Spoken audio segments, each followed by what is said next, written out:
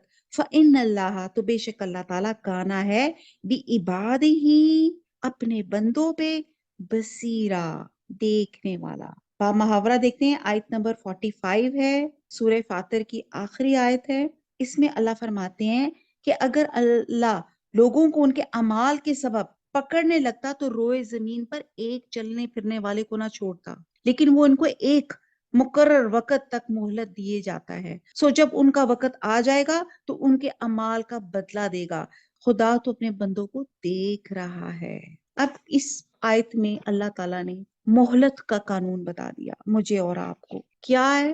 آج یہ دنیا یہ دارالعمل ہے، دارالجزا نہیں ہے، ورنہ زمین پہ کوئی جاندار زندہ نہ رہ سکتا، انسان اور جن کے علاوہ دوسرا کوئی جاندار شریعت کا مکلف ہے اور نہ اللہ کا نافرمان ہو سکتا ہے، اور نہ ہو سکتا ہے، نہ ہوتا ہے نہ ہو سکتا ہے۔ اصل مجرم کون ہے؟ انسان، میں اور آپ، مگر اس کی سزا سے دوسرے جاندار بیچارے مفت میں مار کھاتے ہیں، جیسے کہتے ہیں نا گندم کے ساتھ گھن بھی پس جاتا ہے۔ مثلاً انسانوں کے جرم کے پیدائش میں اگر اللہ تعالیٰ بارش روک لے، امیجن کریں ایک منٹ کے لیے، تو دوسرے جاندار بھی بیچارے پانی کو ترس ترس کر تڑپ کر مر جائیں، اور اسی طرح اگر سیلاب آ جائے یا زلزلہ آ جائے تو متاثرہ علاقے کے جاندار بھی متاثر ہوں گے اور وہ بھی مر جائیں گے۔ تو مجرم انسانوں کو فوری طور پہ گرفت نہ کرنے اور انہیں ڈھیل دینے میں اللہ ہی جانتا ہے کہ اللہ کی کیا مصلحتیں ہیں۔ ممکن ہے اس میں ایک ریزن جو ہمیں سمجھ آ رہا ہے کہ وہ بے زبان جانوروں کی فریاد کی وجہ سے مجرموں پہ عذاب نہیں بھیجتا۔ بہرحال یہاں پہ آپ ورڈنگز پہ دوبارہ ٹیکسٹ پہ دیکھیں کہ اگر اللہ لوگوں کو ان کے اعمال کی سبب پکڑ لے تو روئے زمین پہ، یعنی کہ پوری زمین میں ایک چلنے پھرنے والے کو نہ چھوڑتا، یعنی کہ اللہ اتنا عادل ہے۔ ایک انسان گناہ کرتا ہے، ایک انسان چوری کرتا ہے، فوراً اللہ تعالیٰ اس کے ہاتھ کاٹ دے یا کوئی فوراً اس کو سزا مل جائے، تو آپ یہ دیکھیں کہ واقعی زمین پہ ایک انسان چلتا ہوا نظر نہ آئے۔ اللہ تو اتنا رحیم ہے، 70 ماؤں سے زیادہ رحیم ہے۔ آپ دیکھیں اپنی ماں آپ کو کتنی کتنی باتوں پہ معاف کرتی ہے، بڑی سی بڑی غلطیاں کر دیں بلکہ وہ پردے ڈال دیتی ہے، تو اللہ تعالیٰ تو 70 ماؤں سے زیادہ رحیم ہے۔ تو اللہ تعالیٰ نے یہاں پہ اس آیت میں قانون مہلت ہمیں کھول کے بتا دیا کہ یہ دنیا عمل کی جگہ ہے، کسب جو اس دنیا میں، وہ کہتے ہیں نا دنیا آخرت کی کھیتی ہے، تو آپ نے اس میں جو کام کیا، جو آپ نے کام کیا، اللہ تعالیٰ امید رکھتا ہے ابھی بھی انسانیت سے کہ میرے بندے پلٹ جائیں، میرے پاس آ جائیں، توبہ کر لیں، توبہ تو نسوح کر لیں، حقوق اللہ بعد میں جو کمیاں کوتاہی ہیں اپنے آپ کو معافی دے کے، معافی لے کر اپنے آپ کو بچا لیں اس عذاب سے۔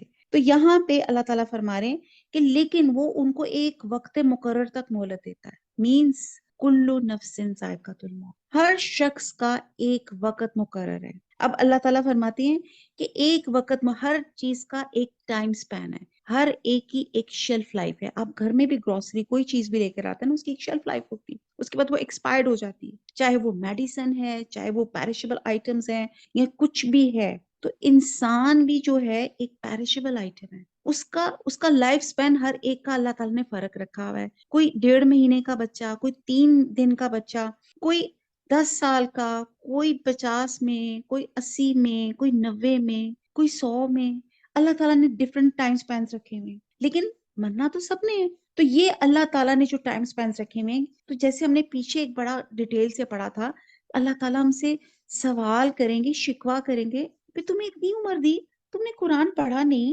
قرآن سمجھا نہیں، قرآن پہ عمل نہیں کیا، قرآن لوگوں تک نہیں پہنچایا، تو کیا جواب دیں گے؟ یہی مہلت ہے یہ آج کے دن. تو اللہ تعالیٰ نے کہا ایک وقت مقرر دیا ہوا ہے، سو جب ان کا وقت آ جائے گا تو ان کے اعمال کا بدلہ دے گا. اللہ تو اپنے بندوں کو دیکھ رہا ہے، نہ صرف دیکھ رہا ہے بلکہ سی سی فوٹیج بن رہی ہے، ریکارڈنگ ہو رہی ہے ہر چیز کی. تو یہاں پہ ہمیں جو ایک مصلحت لگتی ہے، ورنہ اللہ تعالیٰ ہم گناہ کرتے اللہ تعالیٰ ہمیں فوراً پکڑ سکتا تھا. اللہ جو ہے، اللہ ہمارا خالق ہے، مالک ہے، وہ ہمیں سزا دے سکتا ہے. لیکن ایک وجہ جو ہمیں تھوڑی سی سمجھ آتی ہے کہ شاید اس کی وجہ سے اگر وہ عذاب بار بار، جس طرح لوگ بھی کہتے ہیں نا جلدی مچا دیتے ہیں، اچھا جو اللہ تعالیٰ عذاب کہہ رہا تھا وہ لے کر تو آئے، تو اللہ تعالیٰ اس کے ساتھ جو اور جاندار مخلوق ہے ان پہ رحم کر رہا ہے کہ ان کی وجہ سے وہ برباد نہ ہو جائیں. بہرحال یہ مہلت بھی ایک مقرر تک ہے. انفرادی لحاظ سے یہ مہلت ہر انسان کی موت کا وقت ہے، اور اجتماعی لحاظ سے کسی قوم پہ اللہ کے عذاب کا یا قیامت کا وقت ہے. اس مقررہ وقت کے بعد محاسبے کا وقت ہے. کوئی مجرم نہ اسے چھپ سکتا ہے نہ بھاگ سکتا ہے، اور اس کی یہ اکاؤنٹیبلٹی حق اور انصاف پر مبنی ہوگی، کیونکہ وہ اپنے بندوں کے ایک ایک عمل، ایک ایک حرکت کو واچ کر رہا ہے. یہاں سے آپ کو سمجھ آیا کہ سورہ فاتر کا اختتام اللہ تعالیٰ نے اسی نوٹ پر کیا کہ آپ کے پاس جتنی بھی اللہ تعالیٰ نے ہمیں ایک ٹائم سپین دیا ہے، وہ ٹائم سپین ہر ایک کے پاس ہے. کیا اس ٹائم سپین میں ہم اس قرآن کو سمجھ نہیں سکتے، اس قرآن کو تلاوت نہیں کر سکتے، اس کے معنوں پہ غور نہیں کر سکتے، اس پہ عمل نہیں کر سکتے اور اسے آگے نہیں پہنچا سکتے؟ کیونکہ مرنا تو سب نے ہے، حساب تو ہم سب نے دینا ہے کہ میں نے زندگی کیسے گزاری. تو اللہ تعالیٰ مہربان ہے، رحیم ہے. فَإِنَّ اللَّهَ كَانَ بِعِبَادِهِ بَصِيرًا. اللہ اپنے بندوں کو دیکھ رہا ہے، سب دیکھ رہا ہے کیا نیت سے کام کر رہے ہیں، اور فزیکلی کیا کر رہے ہیں، اور نیت ان کی کیا ہے، اندر بیرونی، اندر باطن ظاہر، سب سے اللہ تعالیٰ واقف ہے. نہ صرف واقف ہے بلکہ ہر چیز ریکارڈ کی جا رہی ہے. آج ہماری سورہ فاتر ختم ہوئی. وَمَا عَلَيْنَا إِلَّا الْبَلَاغُ سُبْحَانَكَ اللَّهُمَّ وَبِحَمْدِكَ نَشْهَدُ لَا إِلَهَ إِلَّا أَنْتَ نَسْتَغْفِرُكَ وَنَتُوبُ إِلَيْكَ. وَالسَّلَامُ عَلَيْكُمْ وَرَحْمَةُ اللَّهِ وَبَرَكَاتُهُ.